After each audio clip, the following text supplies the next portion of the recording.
Alan, thanks for joining me. Let your hair down. Yeah, thanks for joining me. We have a nice morning here in Florida. What a beauty behind us. Thank you. That's some unique choice there. I've had it a long time. Yeah, I passed you. I remember time flies. Year and a half ago on the car show. And immediately this caught my eye. You see many great classics. They're all unique in some way. But yours was straight from the truck. It's different.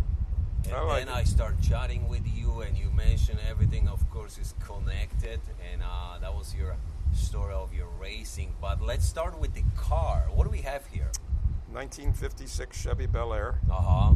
with a completely aluminum Brodix motor, 540 cubic inch, dual, I think they're 1050 Hollies with a big and ugly scoop on the blower, 871 blower.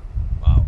So, That's some big one there, huh? Yeah. I will tell you, I wasn't too familiar trying to dive in a classic car culture, racing culture, originally being from Poland, right by the border with Germany, so definitely familiar with the German cars and everything, talking about German technology there. But diving into American classic cars, hot rod culture, and then racing, I believe that was 2 years ago when I got invited first time to Turkey Run.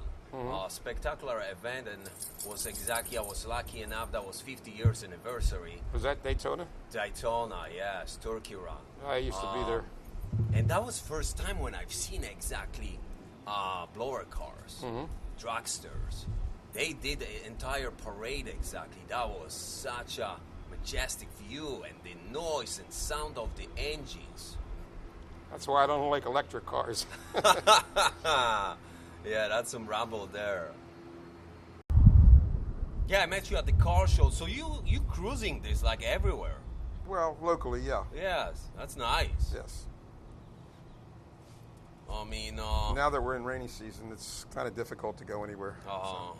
yeah, definitely in Florida you can enjoy 365 with little step back.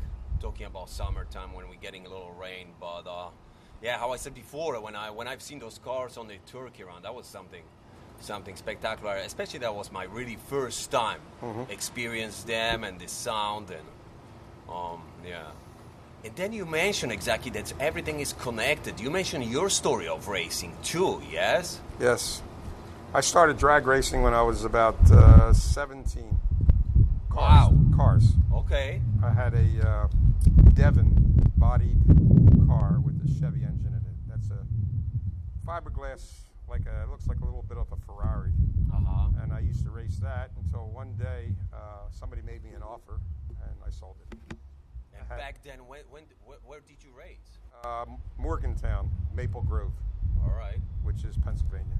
That's where I raced Nice. there. Atco, Cecil County, Maryland, and then I got interested in motorcycles and I started to race motorcycles. That's the I had a story. Pro Mod Harley Davidson that I raced all over the country. Uh-huh. And I never got in the eights, but I ran a 901, 149 mile an hour in a quarter. So that was my best. And I've won several events. One in Bradenton where I won a Wally, which is the NHRA trophy. And one in Gainesville where I won money. So. How many years? And Rockingham. The motorcycles, probably I raced professionally about 5. Okay. Until I had my accident. Wow. I had an accident in Valdosta, Georgia, where I broke my shoulder. Oh, I'm sorry to hear that. Yeah, so then I fixed a bike and sold it. And my wife didn't want me to race anymore, so. And I didn't. I haven't raced since. So.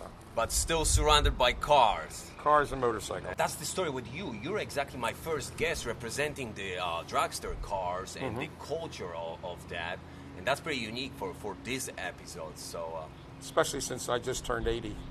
No way. June wow. 1st. June 1st, I turned That's 80. fantastic. Happy birthday. Thank you. So, still into it. Nice. Still into it. Yes. Still big passion behind. What do you think about our car scene here? I mean, we have few car shows.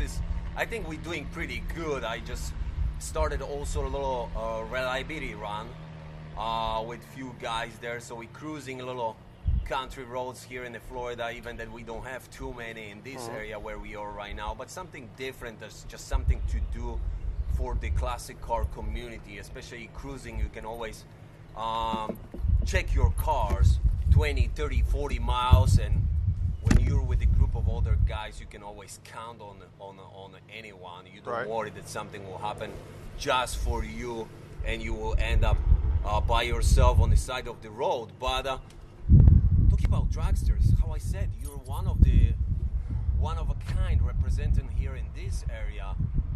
Do you have any vision what else you could see here? Talking about the car shows which we are presenting here for the car community, or Cars and Coffee which we're doing, which right now we can see them everywhere. There's one show tomorrow at not Miramar, Bell Tower. Okay. And you ought to go to that one. It's going to be a good one tomorrow morning. There's one there, and I believe Miramar is coming. I don't know if it's Sunday or not. There's a Cars and Coffee at the Porsche dealership on Saturday morning also. So. Well, have you ever attended any special car event which really left some big footprint on you? Well, there's a lot of shows around here, but... No, but I'm not even talking just about around here. You mentioned you're from different part of the United States anyway. Yeah. Have you ever experienced in your...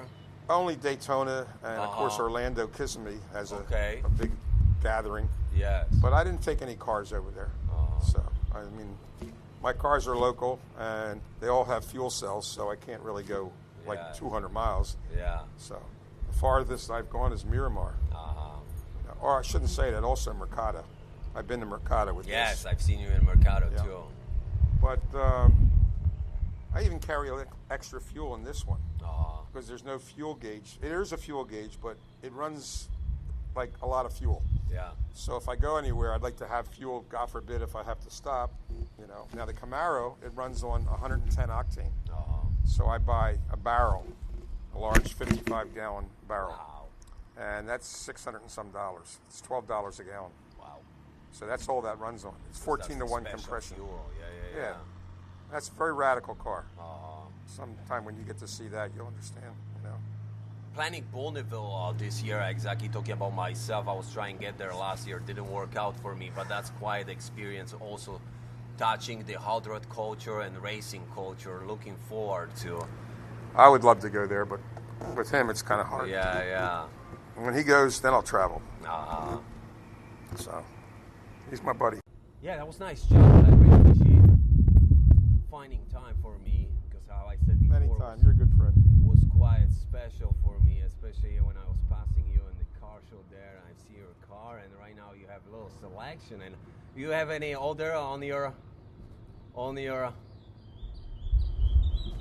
field where you're looking for something else? Add to your collection? No, not right now. Any favorites exactly over the years? Did you have any favorite cars? I had a Porsche twin turbo 935 race car on the street. I drove it down from New Jersey to here. Wow. And it was a twin turbo. I have pictures of it. It's radical. Yes. Very radical car. And the doctor wanted it, and he came to my home, offered me a lot of money for it. I decided to sell it. And I told him, you got to add a little race fuel to it because it's that kind of a car. Okay. Well, he drove it to Kansas, and he blew up the motor. Oh, wow. And he ended up donating it to Fort Lauderdale. And recently, I just saw the same car on eBay, painted black. This car of mine was unbelievable. It had a two-tone. It faded into burgundy. It was like a candy apple fading into burgundy. And the car wasn't the same. But I made an offer on it because I thought if I could buy it back, I would, buy it back. But they wanted too much. So, but I sold it, and that was probably the most radicalist car, other than these crazy ones, that I've ever owned. Alrighty, I'm looking forward to take a ride with you, because that will be quite an experience for me. Thank you so much for your time. You're welcome. Good seeing you.